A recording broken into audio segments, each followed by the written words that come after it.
From ELCA Advocacy, this is Here I Pod.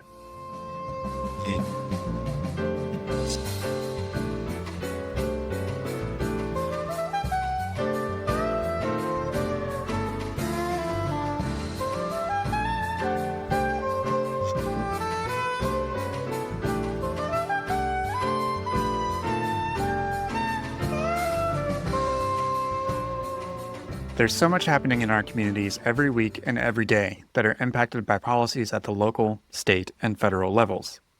Here I Pod will focus on one aspect of what's happening each episode by talking with faith-based advocates, as well as providing steps that you can take in your own advocacy efforts. What happened when Lutheran Disaster Response experience and FEMA policy discussions came together in D.C. on October 22nd? In the following 3 segments, you'll hear from LDR staff, advocates, and trusted partners who will share their insights and experiences. Here's Regina to get us started. Good afternoon. I'm so excited to have with me this afternoon Sean Coffman, Program Director for Training and Networks for Lutheran Disaster Response. Good afternoon, Sean. Thanks, Regina. Thrilled to be here this afternoon. So despite the slight different look in our backgrounds, we're in fact in the same room in the basement of Lutheran Church of the Reformation in Washington, D.C. You want to tell us a little bit about why we're here? Absolutely. And we really appreciate the Church of the Reformation. They have been such gracious hosts. We're here right now for the 2025 Lutheran Disaster Response Community of Practice Gathering. And if you're not familiar with what the Lutheran Disaster Response's Community of Practice is, it's basically a collection of synods, congregations, and social ministry organizations and other partners who are committed to responding to disaster in their communities every day of every week of the year. How many people are a member of the Community of Practice and how many of them are here? That's a great question. We have close to 100 members who are part of the Community of Practice. And right now we have just about 65 of them joining us. Total, there are about 70 LDR representatives here when we include the churchwide staff who are also here. So it's a really large group. And if you check out our social media platforms, you'll see that we are advocating at Washington, D.C. right now. And there's going to be some great photographs of our collective group put up on Facebook. Absolutely. My colleagues here at Witnesses Society have been excited for weeks, strategizing with our colleagues at Lutheran Disaster Response about this lobby day. So we're all very excited for this collaboration. The Community of Practice, I understand, meets routinely, but this is the first time in a while that it's been in Washington, D.C. I have to tell you, Regina, our colleagues in Witness and Society have just been phenomenal.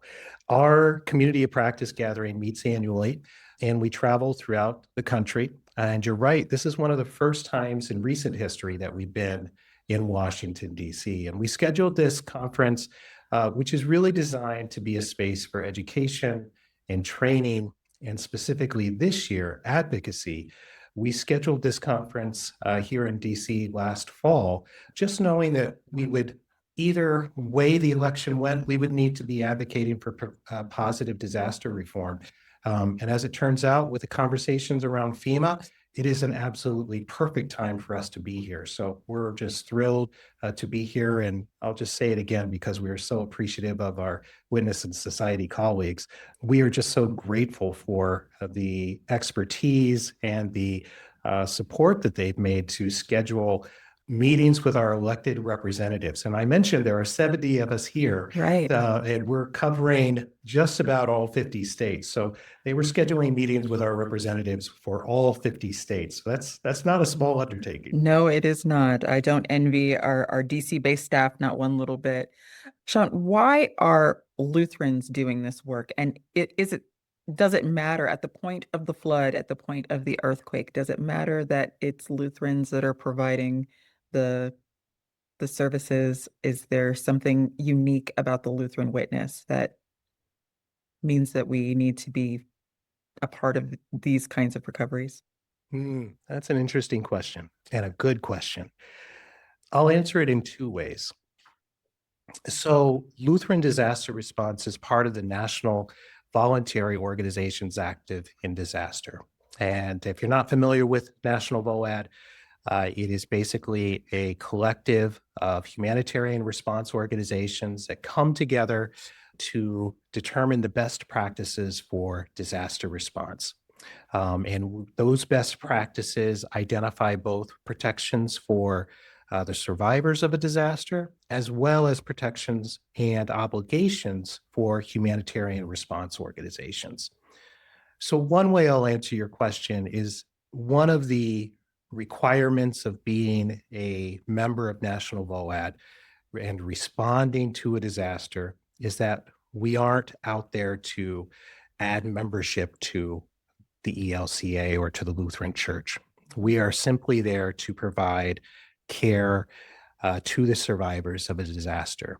So in many ways, people don't know that I'm Lutheran, except for the fact that on my shirt it says Lutheran Disaster Response. Okay. Or they may not know that somebody's Methodist, or they're part of the Salvation Army, or part of the Presbyterians, which are all partners of ours and all amazing organizations, right? Yeah.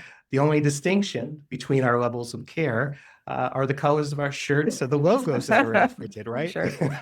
So in that way, they may not know that we're there. But here's the second part of the question, the second part of the answer that I would provide. The reason we do this is because it's part of our call to provide that care. It's part of the DNA of the Lutheran theology to care for all individuals, especially in times of crisis, and to be the conduit for the spirit and voice of the Lord, and to do that work passionately and compassionately and completely within our communities. And I think all of the individuals that I've had the blessings of working with in the community of practice through LDR are committed 100% to those ideals. So maybe the survivor doesn't know that they are Lutheran, but I guarantee that the love and care of the Lutheran Church and the ELCA specifically is certainly shining through those individuals as we do that work.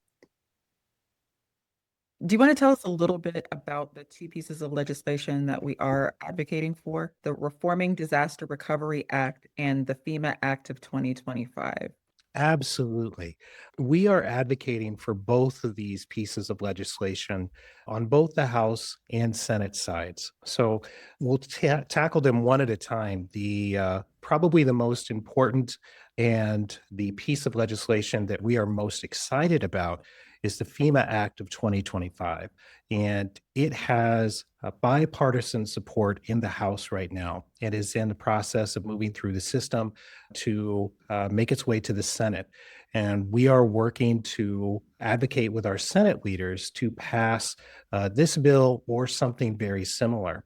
And the reasons we're so excited about it is because it is a bipartisan effort to actually streamline the processes that are engaged in delivering services and having declarations created for large-scale disasters.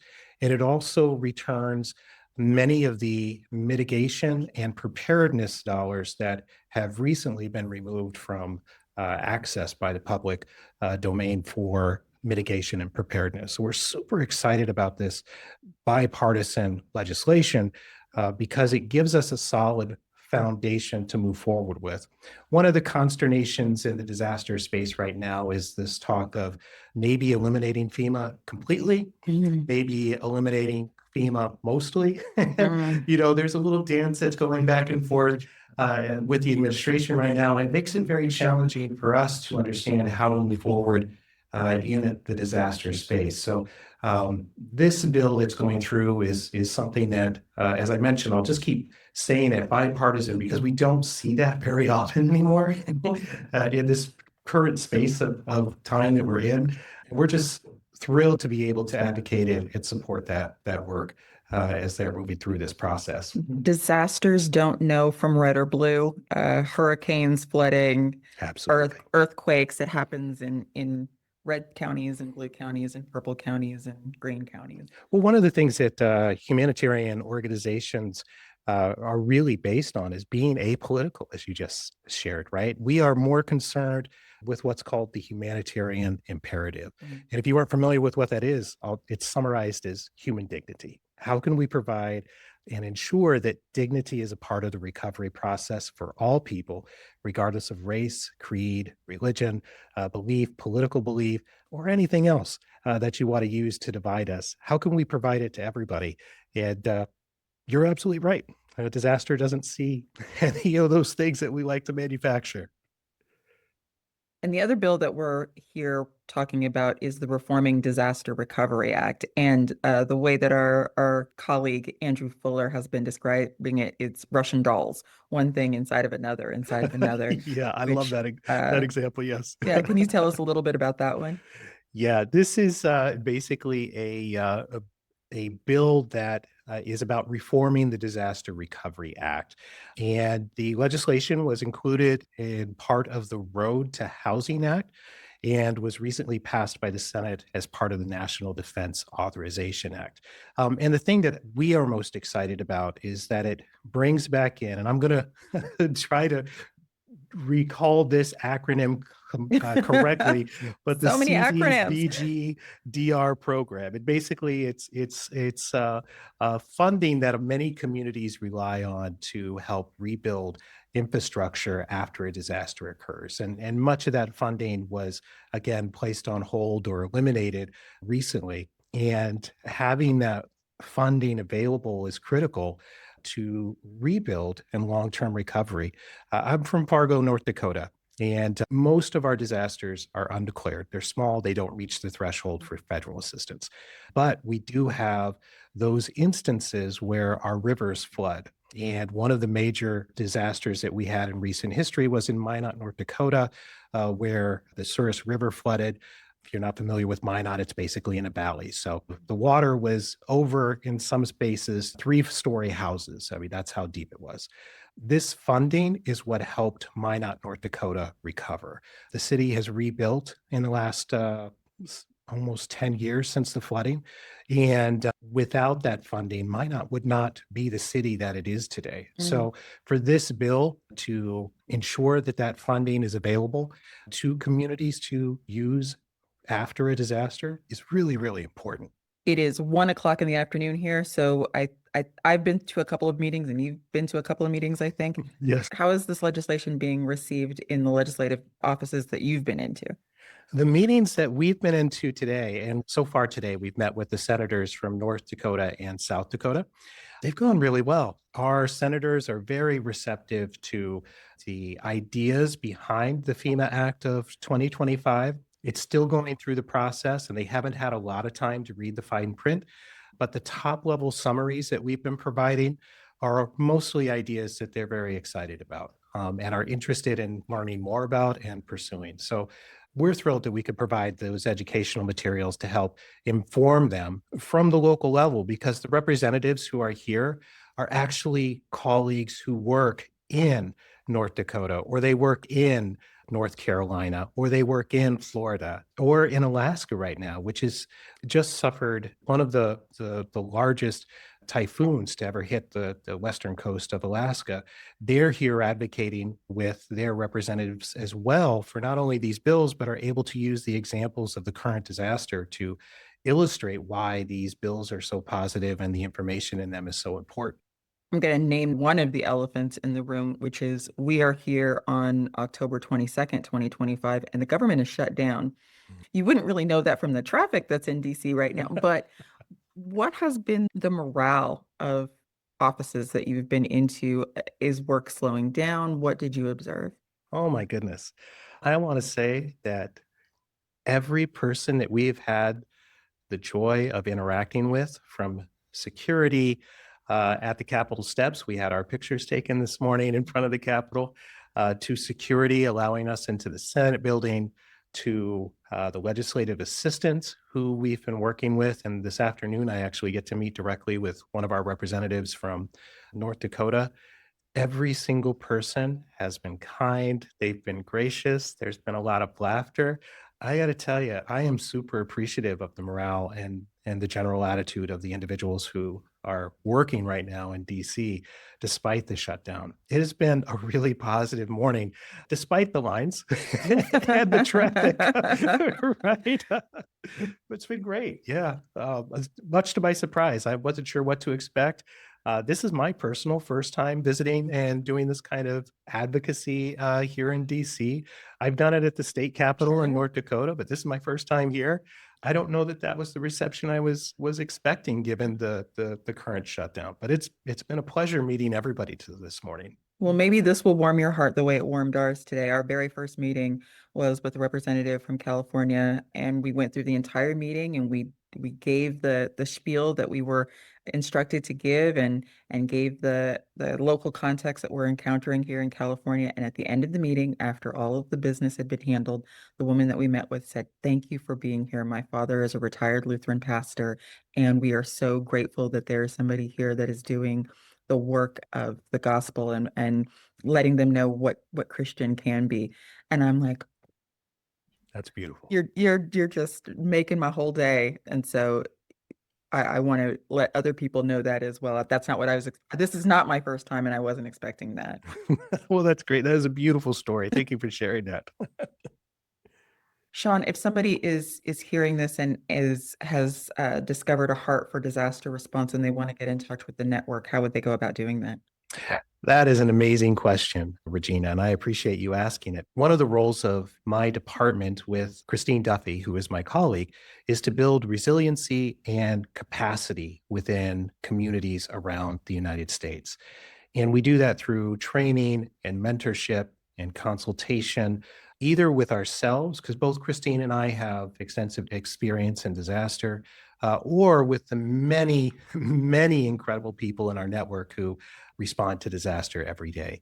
And our work really at Lutheran Disaster Response centers around disaster case management and helping to establish long-term recovery groups. And inside of all that is educating congregations and synods about preparedness. Might be community preparedness, or it might be organizational preparedness. How can your church be prepared for disaster? And the thing, bringing this back to your question, the thing that surprises me the most is that most synods and congregations don't realize that Lutheran Disaster Response provides this type of training, or that we have this type of network where we gather every year to engage each other in learnings and advocacy and education. So if anybody is listening to this and they're like, I had no idea that LDR did this, the best way to get in touch with us to be engaged is to just email disaster@elca.org. And you'll get a hold of Christine and I, and we would love to have a conversation with you about what kind of trainings you might like to see, how we can support your interest in your work, and how we can help build capacity in your community to respond to disasters. Because the reality is that disaster starts and ends locally. So it's going to start with your community and it's going to end with your community. Regardless of what happens with our conversations today in DC about FEMA, we need everybody on the ground to be able to respond and recover from these disasters from the power of their community. And if we could support that, we'd be very happy to. Sean, where have you seen the gospel recently? What a great question.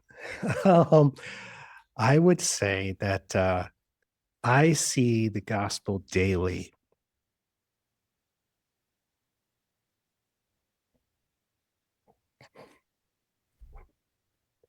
Amen.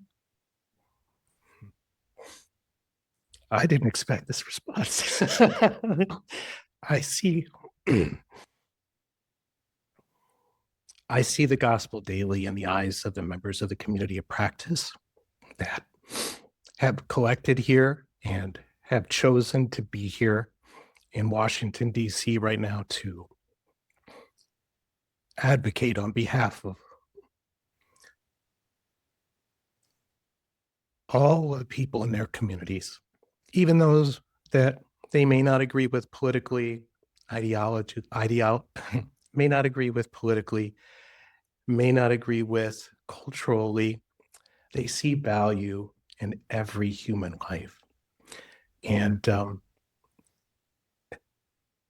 As I look in their eyes, I see the gospel. Well, I've been here for the last couple of days and I've seen the gospel there as well. So I affirm that. Amen. Sean Coffman, Program Director for Training and Networks from Lutheran Disaster Response. Thank you so much for being here this afternoon and for putting together this incredible opportunity for us to take care of the last and least of these. Thank you so much, Regina. It was great talking with you. Really appreciate all you and our folks at Witness Society as well. We'll now hear directly from other members of LDR's community of practice. Hi, my name is Jen Engquist, and I'm the new disaster capacity builder in North Dakota, reporting to both the Eastern and Western Synods. This is a new position that comes out of a place of some hurt because some of our disaster partners on the ground have fallen under following the COVID and ARPA cliff. And I'm here today with Lutheran Disaster Response in DC for our community of practice. And new to my position, actually, I didn't know that this event wasn't always in DC because it is so natural to me that we would be doing this kind of advocacy all the time. I just had the chance to go with some really wonderful colleagues to do some advocacy with our electeds and talk about the importance of the future of FEMA and to get into some of the nitty gritty about what pieces of FEMA and just our infrastructure pertaining to disaster are at risk and what we think we can do about it. I loved walking through the halls of the Capitol with my colleagues from LDR and from around the country, just asking meaningful questions and digging deeper into the policy. It really is true that as we went throughout the day, our stories grew, our concept of the bill grew as we had to discuss it and answer questions about it. And I loved hearing how the stories of my colleagues and the stories that we carried are so connected to the legislation that we are trusting our lawmakers to bring forward so that we can meaningfully respond to disasters and also lift up the voices of our neighbors in this space. It's important to say that the church has a real obligation to speak up on behalf of our neighbors. And we had the opportunity, and I think this is sort of common, to walk in and be the first people to bring up the context of a bill to a staffer or to one of our representatives, one of our senators, because they are busy folks. And we got to say, here's the priority from the voice of your people saying, you need to pay attention to this and know about it. And it's the church coming forward to do this because we have the obligation to love our neighbors. And when we love, we want to understand, and we understand we want to build a better world for the people that we are living with and in community with. And so it was great to be able to have the chance to say, I know my neighbors and this matters to them and you need to pay attention to it. And then to get the positive response of, thank you. Yes, it is my job to pay attention to your neighbors. But I think one of the things I love about the ELCA, and it's how my position was even created, is just that we know our call to speak up for each other. That's something really beautiful about being a part of this church. Hi, my name's Bryce Kennedy. I am the Lutheran Disaster Response Coordinator, Resilience Coordinator for the Southwestern Texas Synod. I've been doing this job 6 days. It's been a wild ride. These 6 days, they've put me in full steam ahead. I've been to Capitol Hill advocating for things that we believe in. There's a real interest of what we need to do and how we can advocate for FEMA and human rights. I do believe that some of our human rights, or actually a lot of our human rights, are being tarnished by our government and people are not being advocated for. I believe I'm going to be taking back a lot of things. The justice for people, we need to really speak up. People's human rights, all of it. There's just so many rights that are being taken away and no one's no one's being justice for them. So one of the members that we were able to meet with was Ted Cruz's staffer. Can be a controversial situation, but they were real open-minded to what we're bringing to the table of saying this FEMA bill that we have is in need. We need to be able to push this bill through to help streamline disaster response and allow people to get the aid and need that they can rebuild their lives with. And they were really open-minded minded to it. And everyone that we met with in Congress and the Senate has really taken to it. And there was really no backlash, no discouragement from anyone that we spoke with, from Florida to most of Texas. It was really opened. But yeah, and something I want to speak about is the family life of the LDR. I do believe the LDR is really advocating for everyone in this country. There's people from Alaska all the way to Florida. You're really seeing everyone involved coming together for the same passion. The LDR ELCA is a family. We've all prayed together. We've ate together. It's a household of God. Everyone comes together here. I've even cried with somebody. But yeah, I do believe that the ELCA, the LDR, has the best interest for everybody and not just Lutherans. It's anybody and everybody, and they're speaking for everybody. I do believe their voice is for everyone. Education and networking time at the LDR gathering included hearing from special guest Marcus Coleman Jr. with United Way Worldwide. Here's a conversation he had with Regina. Thank you for having me. So my name is Marcus T. Coleman Jr. I currently serve as Vice President for Community Resilience Strategy at United Way Worldwide. Prior to this role, I was the Director for the Center for Faith-Based and Neighborhood Partnerships at the Department of Homeland Security, where I supported the FEMA Administrator and Secretary for the Department of Homeland Security to help people before, during, and after disasters of all types, and have been deeply appreciative of Lutheran Disaster Response for many years. Actually, they don't know this. So y'all have the best disaster preparedness congregation workbook ever. Probably the most thorough, but also the most realistic for what it means to have your congregation be prepared for disasters. So happy to be here. What role would you say that faith-based disaster response plays in the overall ecosystem of disaster response? Yeah, so when I think about the role that people of faith play specifically in the disaster response system, I go actually to my current CEO and president, Reverend Angela F. Williams, who in her prior roles served as the interfaith liaison for the Bush Katrina Fund. And in hearing her story and what she has taught me and taught others is that people of faith have a very unique position with disaster survivors from all backgrounds and have an intimate and unique ability to make connections in a way that not only compel action, but really create spaces for solace and comfort in very challenging times. And, you know, I've had the honor to work in various capacities for different administrations through the different iterations of the Center for Faith-Based Neighborhood Partnerships under the Obama years, the Center for Faith-Based Neighborhood Partnerships under Reverend David L. Myers, the first Trump administration with Jamie Johnson and Kevin Smith, who's still a dear friend of mine, doing some great work in the private sector. And then again, as an appointee in the Biden administration. And consistently throughout our work, it was always the faith community that was with communities first and still with survivors long after everybody left. And I think that that unique staying power and presence is something that I'm incredibly encouraged and inspired by. And at United Way, I'm completely excited by to hear and learn the great ways that United Way and LDR specifically are already working to meet the needs of survivors, but that there's so much more that we can do together. We talk about it at United Way, the importance of connection and community. And I think people of faith are a very integral part of making sure that we create those connections in an authentic way. So look, I love the conversation tonight. I was able to, and as we were having a discussion with Marianne, the thing she asked me kind of is, you know, what are three things or what would be helpful in terms of a mutually beneficial partnership? And I referred to 3 Ps, prayer, patience, and policy. You know, I think a lot of things, all things that I do, and I think all things that I'm a part of start with prayer.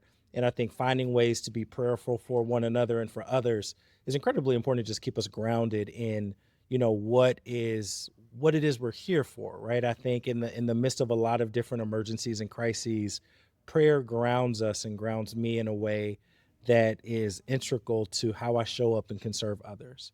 Patience was my second P. So prayer don't mean I'm perfect. I don't think that's anybody. And so, you know, I think especially in a crisis response time, you know, it's easy to lose patience, not just with people, but with systems. And what I've been incredibly encouraged by through the work of LDR and other members of the faith community is that they have a track record literally for hundreds, if not thousands of years, right, as people of faith, of what it means to be patient through moments to show up for others. And the third P is policy, very practical for the time that we're in today. We're going to have prayer and community. We're going to continue to find ways to see each other's humanity through being patient. But when it comes down to it, ultimately, we need to see policy in action, and policies that reflect the best of who we are as humans, the best of humanity, and policies that really continue to protect and serve the most vulnerable among us that are disproportionately impacted when disaster strikes. And so those are my 3 Ps: prayer, patience, and policy. And I know that the Lutheran Disaster Response and the Lutherans overall masters at all 3.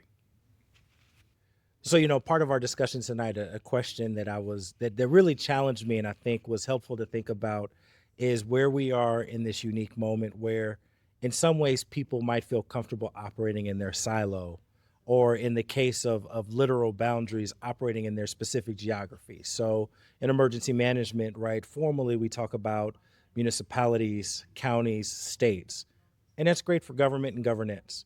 But we are people, right? In United Way, and I think Lutheran Disaster Response has a unique opportunity to lead beyond those boundaries. I know in several instances, particularly up in the Pacific Northwest, we have several United Ways working alongside many members of the voluntary organizations active in disasters in a cross-boundary way. And I think that invitation, not just to work across state lines, because, right, disasters don't follow geography. Disasters aren't destined to lead in the same way that we might draw artificial boundaries. And disasters definitely don't care what sector you're in. And so we have the opportunity, I think, as both of our organizations to help our other partners lead beyond different boundaries that they may see really in artificial ways. I say at United Way Worldwide, what I'm incredibly proud of from many of our presidents and CEOs is they're often crossing boundaries and working with members from the private sector, faith partners, government partners, people of faith and people of no faith. And in United Way's work, we focus on healthy communities, youth opportunity, financial security, and community resiliency. All systematic process are problems that require a systemic ecosystem of organizations. And there's no boundaries that come with that, right? We don't live hyper-compartmentalized lives, so we can't have hyper-compartmentalized partnerships. So that means that it's more important than ever, especially as we face these very big challenges in front of us, that we find additional ways to work through those silos and not allow artificial boundaries to be blockers for progress. If you would like to take action to support disaster response and FEMA reform, there's an action alert linked in the show notes. You can also check out elca.org/LDR to learn more about Lutheran Disaster Response. This concludes this episode of Here I Pod. If you enjoyed the show, please leave a review on Apple Podcasts, subscribe on your favorite podcast app or over on YouTube, and let a fellow advocate know about the show. If you want to contact us, you can email us over at ELCA Advocacy podcast@elca.org or leave a voicemail at 866-740-3522. Thank you for listening.